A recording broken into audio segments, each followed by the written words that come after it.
falava no Antigo Testamento? Fala.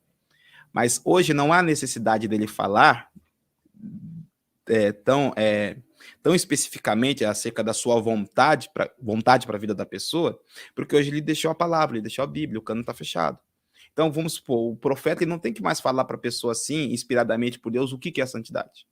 Não precisa, porque a Bíblia está escrita. Já está escrito. É só a pessoa fazer um estudo, ou para o seminário, fazer algum cursinho de Bíblia básico para entender o que é a santidade. Vamos dizer, o profeta hoje não precisa ficar dando direção específica, ó, é assim, assado. Não, porque a profecia, segundo está escrito em 1 Coríntios capítulo 13, a profecia, ela fala o quê? Que é para ela exortar, animar e consolar. Então, como funciona? Se o profeta não é igual ao velho... Vamos caminhar, vamos chegar lá. Vai chegar lá, né? Tem que desconstruir para construir, para a gente chegar num denominador comum. Aí, beleza. A pergunta que você me fez. Aí a pessoa fica com aquela referência de Elias. Elias, ele é o representante dos profetas. Tanto é que quando em Mateus 17, quem aparece para Jesus?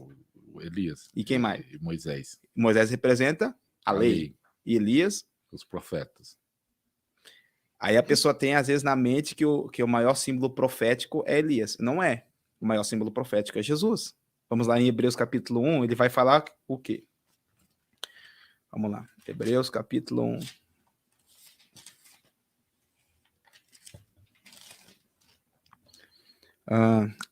Versículo 1. Hebreus 1. Havendo Deus antigamente falado muitas vezes e de muitas maneiras aos pais, os antigos, pelos profetas.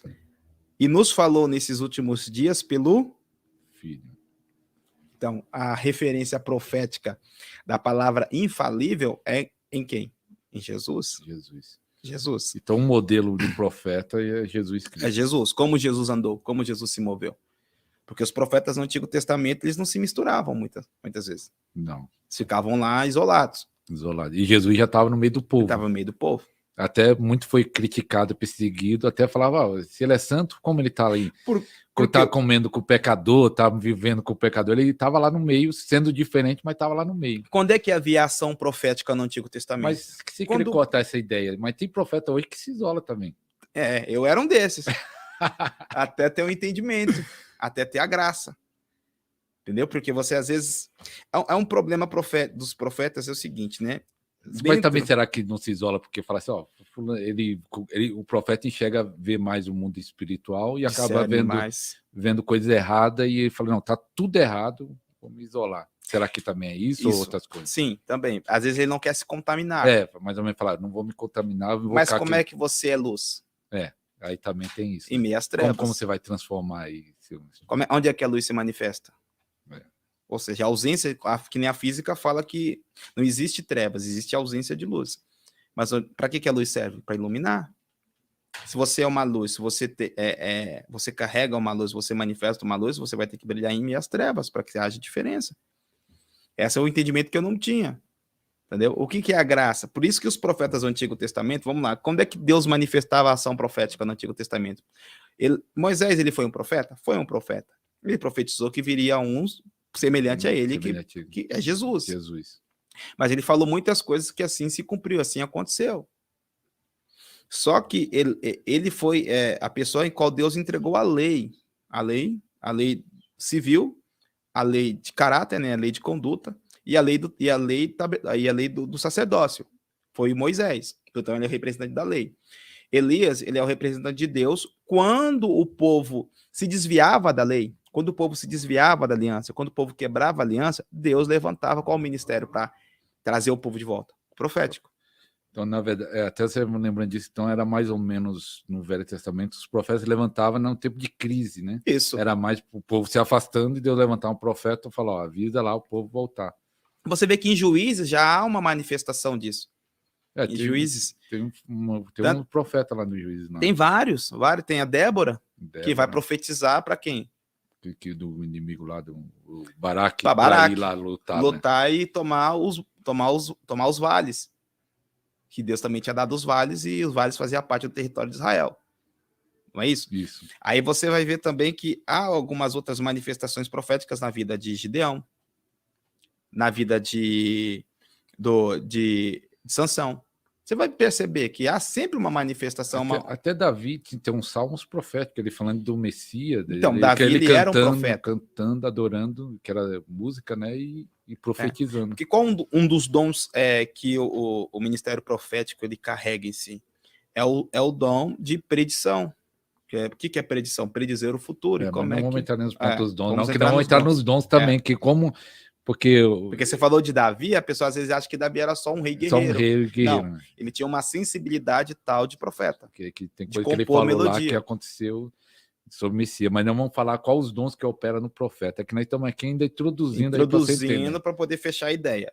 Aí a gente chega, beleza, Deus sempre usa a ação profética, o profeta, para trazer o povo, para anunciar o povo, exortar no sentido de corrigir realmente. Aí já é diferente do ministério do Novo Testamento, que a profecia ela não pode trazer uma correção no sentido, por meio de profecia, Deus corrigir você. Ó, Deus está me mostrando tal coisa. Especificamente, isso não é legal.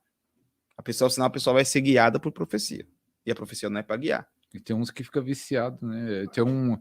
Você falando isso, eu lembrei de uma irmã lá no lugar, que aí fica tão dependente de uma profecia que Deus fala através da pregação, Deus fala através de um conselho, Deus fala de várias formas, visões, sonhos, que não vai entrar nesse detalhe do ministério profético, mas ela costumou ouvir Deus só através de profecia, vamos dizer, só Deus falava com ela só com profecia. Aí às vezes eu acabava o culto e eu falava, ei mãe, e aí, como foi o culto?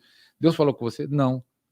Eu falei, por que isso? Deus não falou, pregou, louvou, mas por quê? Porque ninguém se levantou lá para falar em profecia. Vamos dizer, a pessoa fica escravo da lei. Se Deus não usar um profeta, e a pessoa tem que aprender, Deus usa o profeta sim.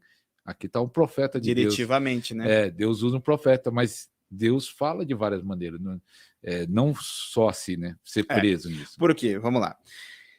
E aí, fechando o profeta do Antigo Testamento, ele tinha uma infabilidade, né? Só que aí você vê que há um profeta que falha. É o profeta Natã. Porque Davi, ele quer construir o templo. Ele fala para Natã. Natã vai e fala assim, tu faça tudo o que você quiser, porque Deus é contigo. Vai nessa que Deus é contigo. E à noite Deus não aparece para ele e fala assim, não, vai lá corrigir, porque ele não vai construir o templo. Quem vai construir é o filho dele, porque ele é um homem de sangue e tal. Aí você vê que até no Antigo Testamento, ali naquele exato momento, Deus corrige. Deus não corrige Samuel? Samuel ia ungir Eliabe. Aí Deus, não é esse. Não é esse. Eu corrigindo já de novo. Ou seja, Deus é perfeito, mas o vaso é imperfeito. Aí que entra agora no Novo Testamento o ministério de profeta, o ministério profético. As pessoas têm dificuldade de entender isso. É dom de profecia e com a palavra escrita. Muitas pessoas que são cessacionistas, que não creem no ministério profético, não creem nos dons, eles acham que Deus já não fala mais por meio de profecia, que o Espírito Santo já não profetiza mais. Porque tudo que eles precisam saber está aqui. Sim, tudo que eles precisam saber está aqui. Mas Deus pode te dar direções específicas e falar coisas específicas que vão acontecer para confirmar a tua fé, para animar você, para consolar você, para levantar você através de uma profecia. Porque eles entendem que o ministério profético morreu quando o cânon foi fechado. Quando a Bíblia foi fechada, que é o cano entender para o pessoal mais leigo, quando a Bíblia foi fechada. Mas não tem cabimento você pensar numa coisa dessa. Porque... É como falar assim, Deus não fala mais. É algo, para mim, lógico falar assim, que vamos dizer, Deus fala através da Bíblia, mas falar como se Deus parasse de falar. Deus não pode falar com você através de um homem. De um homem, Deus não pode. Por quê? Algo que eu não tenho lógica. Mas assim, é porque eles não têm a experiência. Ou se eles têm, eles jogam a experiência fora. E você falou algo importante aí nesse detalhe. Você falou que é de animar, né? De animar, confirmar. Eu posso falar por mim. Quando eu era no convertido, eu vim do mundo das drogas, e eu estava naquela batalha na mente. Um dia o diabo me perturbando, falando, você não vai conseguir. E eu pensando, eu não vou conseguir ficar sendo crente. E aí eu fui num culto. Aí Deus usou um servo para falar, meu jovem, e falou em profecia, Deus tem uma grande obra na sua vida. Eu saí tão alegre, tão feliz, aquele peso, aquela batalha que eu estava, sumiu. Eu saí alegre. Aquela profecia me ajudou muito, porque era no começo da minha caminhada, no convertido, aquela batalha na mente, mas eu recebi aquela palavra e me ajudou muito. Então, isso é algo tremendo. E tem muitas experiências que depois nós vamos contar, que nós estamos querendo ter uma base bíblica para você entender. Entender. Beleza. Aí, fechou. Chega no Novo Testamento. O último profeta da lei, João Batista. Aí agora a gente abre em Atos 13. O ministério profético de João, ele é passado para quem? Para Jesus. Jesus assume o ministério profético de João. Ele encarna a lei, ele manifesta a lei, ele vive a lei, ele cumpre a lei. Aí agora ele estabelece um outro tempo, a graça. Aí que os profetas que têm como base o profeta Elias, e se isola muito, né? Lógico, tem seus períodos de isolamento, de renovação, que depois a gente pode até falar um pouco sobre isso, de aprofundamento, de mudança de cenário.